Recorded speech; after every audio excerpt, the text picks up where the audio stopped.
Welcome e-commerce empresses to this episode of Woman Powering E-commerce. Join me every Tuesday and Thursday as I take you behind the scenes of my journey as a female e-commerce entrepreneur. Together, we'll explore the highs, the lows, inspiring you to take action and achieve your own business goals. So let's get started.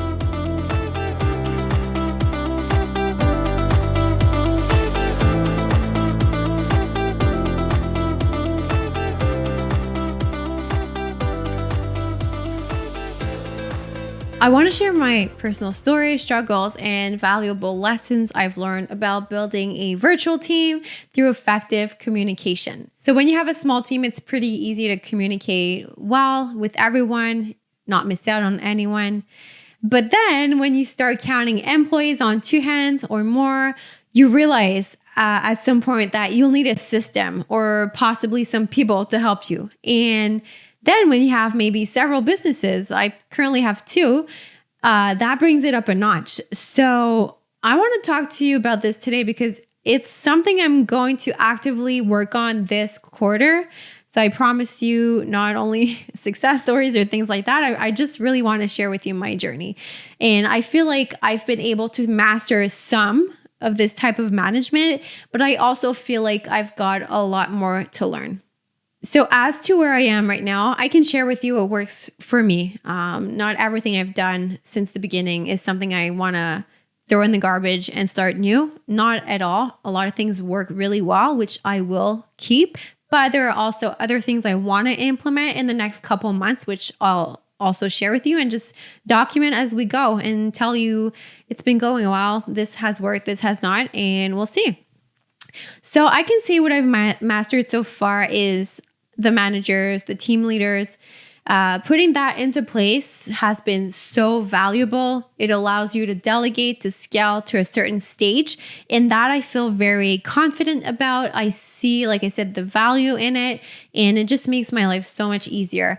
I don't have to micromanage a lot of things. So, and I don't encourage anyone to micromanage anyways, but just a way of saying that way I don't have to deal with everyone individually all the time, which would not be sustainable anyways. So that's going well. And that I will keep for sure. Now, the challenges I'm facing now, and I want to attack this quarter, are the following. It's one thing to have people in place to help you take care of your team. They help you, I would say, with quantity. But what I want to work on is the management style. So more on the quality of how we do things.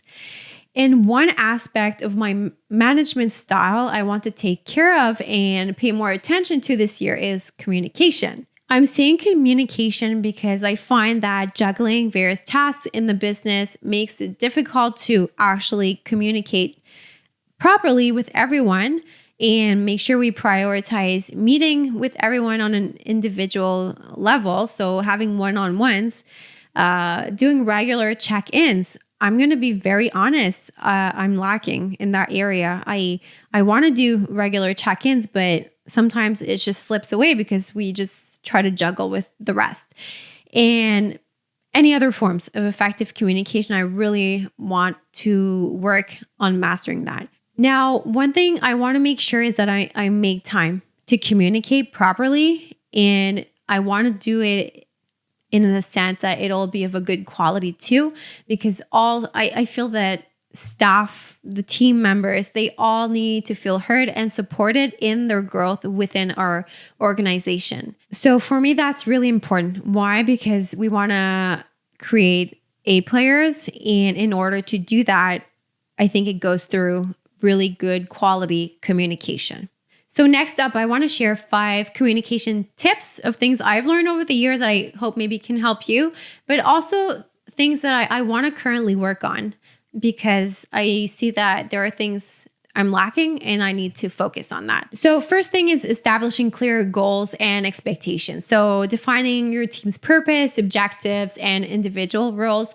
I love to do it per department. And so we set goals for every department, and every department with their goals, they will have one owner per big goal. So we make sure that everyone is accountable for one of those goals. So that ensures that everyone understands what their responsibilities are and how they can contribute to really making that goal a reality. And one thing we've done this year, and I find has really helped us, is the accountability chart. It's very similar to an organizational chart. However, we list also everyone's main core responsibilities under their names. So everyone knows in the organization who sits where and what their main role is, what are their main tasks within the role. So that's good. Point number 2 is choose the right communication tool. So I've selected up till now appropriate platforms for video conferencing, instant messaging, file sharing. Right now, we're big fans of Slack for just direct communication chatting. That has worked really well. And as for tools to optimize team collaboration and connection, we're actually building everything into Notion at the moment. Everything used to be in like a Google Drive within Docs, Google Sheets. I'm not saying those will 100% die off. We'll probably keep some, but we're trying to really integrate everything into this wonderful platform called Notion. I would really recommend it to you if you at least check it out. It's great. We want to really put all the trainings in there, the playbooks, SOPs, resources.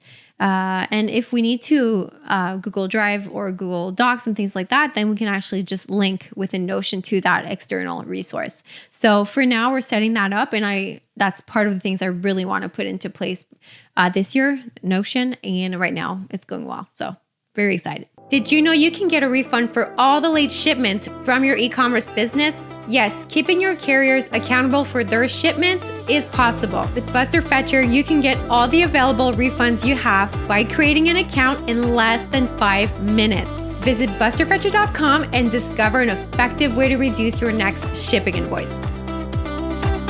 So the third point is setting up regular communication channels. So whether it's scheduling consistent team meetings to discuss progress, challenges, and updates, that's essential. So usually one of the channels and ways we do it is we have a team meeting with everyone on the team once a month. So we do that through Google Meet right now. That's what works best for us, and it works great. We also do daily. We call them 9 at 9. So it's basically a little daily meeting. Everyone on the team hops on the call at 9 o'clock in the morning, and it should not last longer than 9 minutes. Right now, we're keeping it down to about 5, but we're leaving that space for scaling and growth. But never do we want to go over that. But the main purpose for that meeting is just to keep a good communication, and that's set in our calendar for everyone. And that's it for now. That's what we've got. I'm sure we'll add more eventually, but for now, this has been working really good for us. Okay, number 4, practice effective virtual meeting management. So when you get a chance to plan and structure your meetings with shared agendas, assigned roles, it is a game changer. This year we have we're trying out this EOS system, the entrepreneurial operating system. And within that business structure and way to organize your business, we are encouraged to do a weekly leadership meeting called the L10. So honestly, it's been going great. There are similar other formats of meetings that you can do. I've done some in the past, and it's honestly very similar. So basically, it's sharing your wins, taking a look at your metrics. Are there any headlines we need to talk about? And then we discuss issues. We discuss also any last week's to-dos, things like that. So just having something structured makes a whole world of difference. And I would never go back to what we had before. Before, what we did was just maybe have an agenda and kind of just throw in whatever we wanted to talk about during that week. And by the way, the L10 meeting is leadership meeting, meaning that it's not with all the team, but just the team leaders. And we do that on a weekly basis. So it just keeps us on top of things. And before we still had one, but it wasn't as structured. And since we implemented that, it's it's lovely. I love it. And I would not go back to what we had before. It just really keeps us focused as to where we're heading. And another thing is you need the right tools to really create those agendas, create that structure. And again, we use Notion, which we love. So everything, all of our meetings are done within Notion, the agendas and all of that. So works great.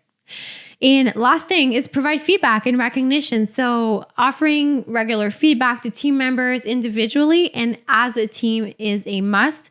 And that's definitely something I've been lacking. So I really want to work on this quarter until the end of this year. I really want to implement a structure around having one-on-ones. And the reason for that is I want to make sure everyone feels heard. I want to make sure everyone feels accountable for their work. I want to make sure everyone knows where they're heading, what we're measuring them on. And also, if there's anything they want to talk about, update us on. If they have any ideas, then that's definitely the place to do it. And another thing is I really put a lot of value in Matt, especially he's my husband with who I'm running the business.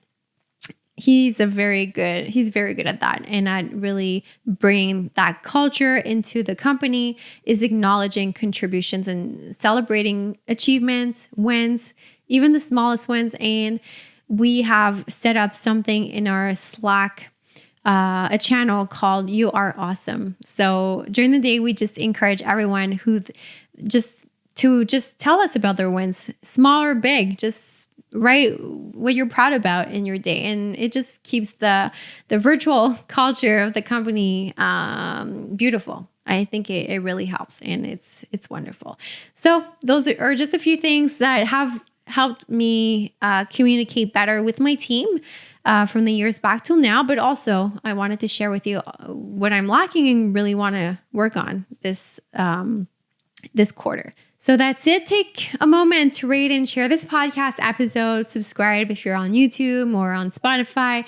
The reason for that is we need your support. It's crucial to reach more women in the e-commerce space. So thank you very much. Thank you for being part of this journey with me. I hope you gained valuable insights and inspiration today to keep growing and taking action towards your goals. Please follow me on social media and remember to like, share, and comment this video. Subscribe to get notifications every time a new video is uploaded. See you next time.